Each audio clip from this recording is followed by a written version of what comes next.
আবারও স্বাগতম জানাচ্ছি জাভাস্ক্রিপ্ট টিউটোরিয়ালে। তো আজকে টিউটোরিয়ালে আমি যেটা দেখাবো সেটা হচ্ছে কনকাটেনেশন কীভাবে করে। কনকাটেনেশনের গুরুত্ব কি যদি বলেন, তাহলে এমন কোনো জাভাস্ক্রিপ্ট প্রোগ্রামার নাই যিনি কনকাটেনেশন ইউজ করেন নাই। তো সুতরাং এটার গুরুত্ব আর বলা লাগবে না।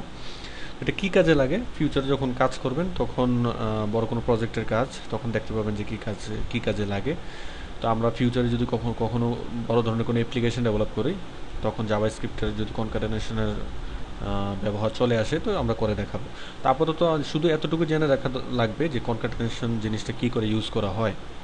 যেমন পিএসপিতে আমরা ডট সাইন দিয়ে ইউজ করেছিলাম, আর এখানে আমরা যেটা করবো সেটা হচ্ছে প্লাস সাইন দিয়ে ইউজ করতে হবে।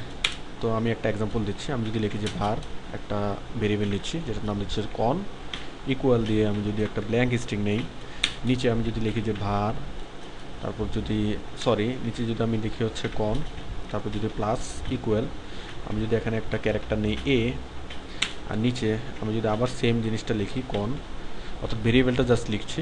এখানে যদি আমি লিখি যে একটা স্ট্রিং LIMON, এটা যদি সেম কোনো দিয়ে শেষ করে আমি যদি ডকুমেন্ট ডকুমেন্ট ডট রাইট লিখে আমি যদি প্রিন্ট করি হচ্ছে কন নামে যে ভেরিয়েবলটা, সেটাকে এখন যদি সেভ করে এখানে এসে রিলোড করি, তাহলে আলিমুল লেখাটা আপনারা এখানে দেখতে পাচ্ছেন। তা আলিমুল লেখাটা এখানে দেখাচ্ছে, কারণ তার মানে হচ্ছে এই কন যে ব্ল্যাঙ্ক স্ট্রিংটা ছিল এটার মধ্যে এই ক্যারেক্টারটা এবং এই স্ট্রিংটা দুটাকে সংযোগ করেছে। তার মানে হচ্ছে একটা স্ট্রিং দিয়ে আমরা একটা ক্যারেক্টার এবং একটা স্ট্রিংকে সংযুক্ত করলাম এখানে, এবং সেটা এখানে প্রিন্ট করে দেখাচ্ছি।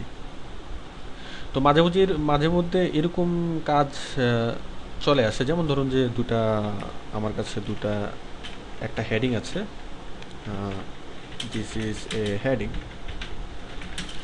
এবং আমার কাছে আছে হচ্ছে একটা প্যারাগ্রাফ।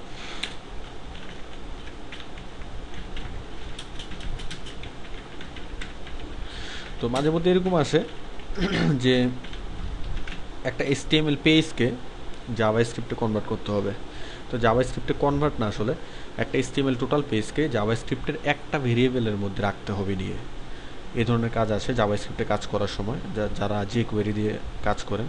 তো এই ধরনের কাজ চলে আসে যে টোটাল HTML পেজটাকে আমি একটা ভেরিয়েবলের মধ্যে রাখবো, তারপর এই ভেরিয়েবলটাকে কল করব।